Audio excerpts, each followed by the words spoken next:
मैं शून्य पे सवार हूँ, बेखौफ बेमिसाल हूँ। मैं मुश्किलों से क्यों डरूं, मैं खुद कहर हजार हूँ। हार जीत से परे, मजाल आंख में भरे, मैं लड़ रही हूँ रात से, मशाल हाथ में लिए।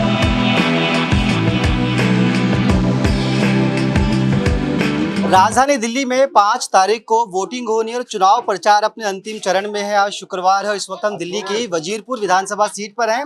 यहाँ से कांग्रेस की उम्मीदवार रागिनी नायका आप देख सकते हैं अपने समर्थकों के साथ किस तरह से गली गली में प्रचार कर रही है। कांग्रेस पार्टी के नाम पर दिल्ली की जनता को, अपने इलाके के लोगों को वोट देने की अपील कर रही है, लोगों से मुलाकात कर रही है और जो शीला सरकार के समय पिछले 15 सालों के दौरान काम हुए उन पर लोगों से वोट मांग रही है। रागिनी जी, बहुत बहुत स्वागत है आपका नवोदय टाइम्स पर। धन्यवाद जी, आप पिछले कई दिनों से लगे हुए हैं। वैसे तो आपको कोई पहचान की जरूरत नहीं है, लेकिन आप जब लोगों से मिल रहे हैं तो किस तरह का रिस्पॉन्स है? देखिए, मुझे लगता है कि दिल्ली का और वजीरपुर विधानसभा का सियासी मौसम पूरी तरह से बदल चुका है और इस बार अपेक्षा से बिल्कुल ही विपरीत आम आदमी पार्टी और भाजपा के लिए और बहुत ही अनुकूल कांग्रेस पार्टी के लिए नतीजे आने वाले हैं। जिस तरह से जनता खुद निकल कर अपना आशीर्वाद, अपना प्रेम, अपना स्नेह मुझे भी और दिल्ली में तमाम और कांग्रेस के प्रत्याशियों को दे रही है, मैं समझती हूँ कि जो 10 साल का न्यायकाल रहा, जिसमें हर बात की जिम्मेदारी केजरीवाल जी ने मोदी जी पर और मोदी जी ने केजरीवाल जी पर वापस फेंकने का काम किया, जिसके कारण मैं तो चाहती हूँ एक बार कैमरा आप नीचे करके दिखाएं। ये हम पत्थर वाला बाग में हैं। जे कॉलोनी हमारे वजीरपुर विधानसभा का हिस्सा है। ये दिया है आम आदमी पार्टी और भाजपा ने। सारी नालियां सीवर बंद पड़े, सड़कें टूटी पड़ी हैं। रात में गलियों में इतना गुप्त अंधेरा रहता है कि चलना मुश्किल हो जाता है। यहाँ का विधायक जो है 10 साल से यहाँ पर विधायक है, जल बोर्ड का मेंबर है। पीने के पानी के लिए जनता तरस रही है। गरीब आदमी को रोज खरीद के 40 रुपए का पानी, 1200 रुपए महीने का पानी पीना पड़ रहा है। प्रदूषण की बात हम करें तो ये विधानसभा 5 सबसे खराब AQI वाली विधानसभाओं में से एक है। तमाम ये समस्याएं, निगम पार्षद जो थी यहाँ की वो भाजपा से लड़ रही हैं, जो विधायक थे वो आम आदमी पार्टी से लड़ रहे हैं और मुझे लगता है दोनों ही पार्टियों ने अपने पैर कुल्हाड़ी पर मारने का काम किया है, क्योंकि अब ये जनता समझती है कि हम ही राजा बनाने वाले हैं और हम ही रंग। आप कहती है दिल्ली के अंदर बहुत सारे विकास कार्य किए, गलियां बन गई, सड़कें बन गई, पानी बिल्कुल मुफ्त आ रहा है, बिजली 24 घंटे आ रही है। देखिए, आप तो ये भी कहती थी हम बड़ा घर नहीं लेंगे जी, हम तो बड़ी गाड़ी, सुरक्षा कर्मी कुछ नहीं लेंगे जी। वो खांस खांस के आए केजरीवाल दिल्ली में, मफलर मैन, और उनकी खांसी ठीक हो गई, अब नहीं खांस रहे हैं। ठीक कराने भी केरल और बेंगलोर जाते थे, दिल्ली के मोहल्ला क्लिनिक में नहीं कराया और अब पूरी दिल्ली को प्रदूषण, बीमारी, गंदगी, कूड़ा करकट और खांसी देकर चले गए। तो आप देखिए ना, ये हालात तो प्रत्यक्ष को क्या प्रमाण की जरूरत है, मैंने तो खुद दिखाया। तो कहाँ सड़कें, आपको सड़कें लग रही हैं? कई गलियां टूटी सारी पड़ी हैं। और इसी के साथ साथ इन्होंने एजुकेशन मॉडल की बात की। एक मंत्री बताइए दिल्ली सरकार का, या एक इनका विधायक बताइए जिसका बच्चा सरकारी स्कूल में पढ़ रहा हो। इनके लिए प्राइवेट स्कूल है। 1.5 करोड़ रुपए की फीस लेकर विदेश में अपने बच्चों को भेजेंगे और गरीब आदमी के लिए सरकारी स्कूल है, रंग रोगन कर लगाकर अपने गाल बजाने का काम करेंगे। आप पूरे इलाके में मोहब्बत की दुकान चला रहे हैं। इस बार बीजेपी और आम आदमी पार्टी तीनों महिलाओं को लेकर 2100, 2500 की बात कह रही हैं। आप जब इलाके में घूम रही है तो किस तरह का रिस्पॉन्स है? 2100 की बात करते हैं, मुझे तो महिलाएं पूरे क्षेत्र की कह रही हैं कि 2100 का फॉर्म भरवाया पर अकाउंट नंबर तो लिया नहीं, तो पैसे भिजवाएंगे कहाँ? तो देखिए, ये जो चुनावी भाई बन रहे हैं ना, बरसाती मेंढक जैसे होते हैं, टर्र टर्र करते हैं, वैसे केजरीवाल चुनावी भाई बन रहे हैं। अगर केजरीवाल 2100 दे सकते तो 10 साल में क्यों नहीं दिए?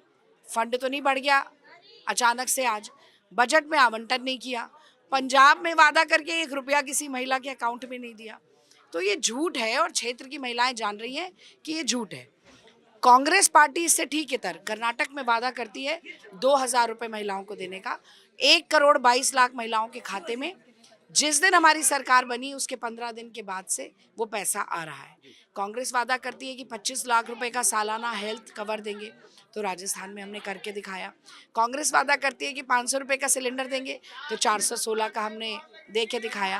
अरविंद जी कह रहे हैं दिल्ली के पानी को लेकर सियासत हो रही है, वो तमाम जो काम आपने बताया नहीं हुए। वो कहते हैं करना चाहते थे लेकिन एलजी उन्हें काम नहीं करने दे रहे थे। देखिए, शीला दीक्षित जी जब 15 साल मुख्यमंत्री थी दिल्ली की, तो 6 साल अटल बिहारी जी की सरकार थी, ठीक है। उन्होंने तो नहीं कहा कि मेट्रो नहीं चलेगी 2005 में, क्योंकि हमारी सरकार नहीं है। उन्होंने तो नहीं कहा कि हम दिल्ली को, और उन्होंने greenest capital of the world बना दिया, यूनाइटेड नेशंस ने खिताब दिया। उन्होंने नहीं कहा कि हम दिल्ली का ग्रीन कवर नहीं बढ़ा सकते क्योंकि भाजपा की सरकार है। उन्होंने नहीं कहा अम्बेडकर यूनिवर्सिटी नहीं बनाएंगे, या जो हमारे यहाँ दीपचंद बंधु अस्पताल है वो नहीं बनाएंगे, या फ्लाईओवर, फुटओवर ब्रिजेस, अंडरपास नहीं बनाएंगे। और वहीं शीला दीक्षित जी थी, तो जहाँ चाह है वहाँ राह है, काम करना चाहो तो सब होता है। एलजी से जब अपने विधायकों की तनख्वाह 4 गुना बढ़वानी थी तब कोई रोड़ा रास्ते में नहीं आया, लेकिन आज रोड़ा आ गया है। तो वो बहुत तरीके से अपने आप को बेचारा दिखाकर ये बार बार जो काट की हांडी चढ़ाई है ना, इस बार उसमें आग लग गई है। और इसीलिए जो आप देख रहे हैं कि बार बार कांग्रेस के ऊपर प्रहार हो रहा है। केजरीवाल समझ रहे हैं कि जो सेंधमारी कांग्रेस के वोट में की, जो कांग्रेसियों को बहलाकर फुसलाकर झाड़ू के चिन्ह पर बटन दबाने का काम किया, इस बार उस झाड़ू को ही पकड़कर फेंकने का काम, हाथ से पकड़कर फेंकने का काम जनता करने वाली। एक आखिरी सवाल, ये कहा जा रहा है कि इस बार कांग्रेस बहुत मजबूती से चुनाव लड़ी और जो आपकी सीट है ये भी एक हॉट सीट में से एक है। आप इलाके में घूम रही हैं, लोगों का रिस्पॉन्स किया, और क्या समस्या आपको लगता है इस बार चुनाव अगर आप यहाँ जीत जाएंगे तो करने वाली है? देखिए, सबसे पहली बात तो ये है कि कांग्रेस फ्रंट फुट पे बैटिंग कर रही है, आप सही कह रहे हैं। 21 प्रत्याशी ऐतिहासिक रूप से जल्दी घोषित किए गए, उनमें से एक मैं भी थी। और जितने बड़े नाम है दिल्ली में, सारे लड़े रहे हैं चुनाव। खास तौर से संदीप दीक्षित जी जो चुनाव लड़े, तो शीला दीक्षित जी का जो विकास की कहानी है दिल्ली की, वो दोबारा जनता ने याद की। मुझे लगता है वो एक बहुत बेनिफिट रहा। इसी तरीके से देवेंद्र यादव जी ने जो दिल्ली न्याय यात्रा निकाली थी और हर विधानसभा में जाकर हमने लोगों की दुखती नब्ज को टटोल कर उनके आंसू पोंछने का काम किया, वो भी मुझे लगता है एक रेवोल्यूशनरी स्टेप था। जैसे राहुल गांधी देश में चले मोहब्बत के फेविकोल से नफरत को हटाने और मोहब्बत को बढ़ाने, वैसे ही दिल्ली में मैं भी उसमें चली थी यात्रा में। जब आप 67 सीट पे काम नहीं कर सकते तो इस बार तो उनकी आधी हवा भी नहीं है। आप तो क्या करने वाली हैं? आपने कुछ सोचा हो, क्या विजन आप? देखिए, मुझे लगता है संविधान जो हमें अधिकार सबसे बड़ा देता है वो जीने का अधिकार है, जिसमें 2 चीज़ें सबसे ज़्यादा महत्वपूर्ण है, एक साफ पानी और एक साफ हवा।